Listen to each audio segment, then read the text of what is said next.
By 1860, there were about 4 million slaves in the South. Now, the slave trade directly from Africa had ended in 1808, but most of the slaves in the United States had come from natural reproduction.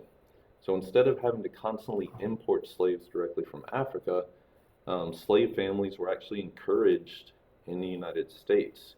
And there's actually some regions that actually granted freedom to female slaves if they had enough children. So, for example, if a female slave had 10 or more kids, she would be granted her freedom. Families were torn apart as part of the slave trade at slave auctions.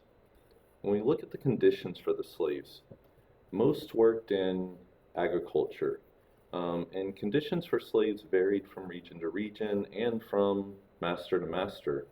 Most worked from dusk till dawn in the fields.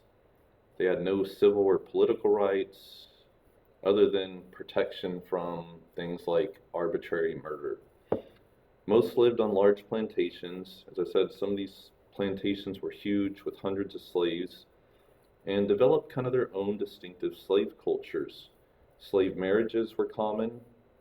They had their own distinct religious practices that often kind of merged Christianity with some of their traditional African elements. And then there were also various ways that slaves kind of resisted in their own way. Slaves were forbidden formal education, but some would kind of educate themselves as a form of resistance. Other ways that they resisted, they might work slow, they might sabotage equipment to shut down work for some period of time. Some ran away and created kind of their own maroon colonies.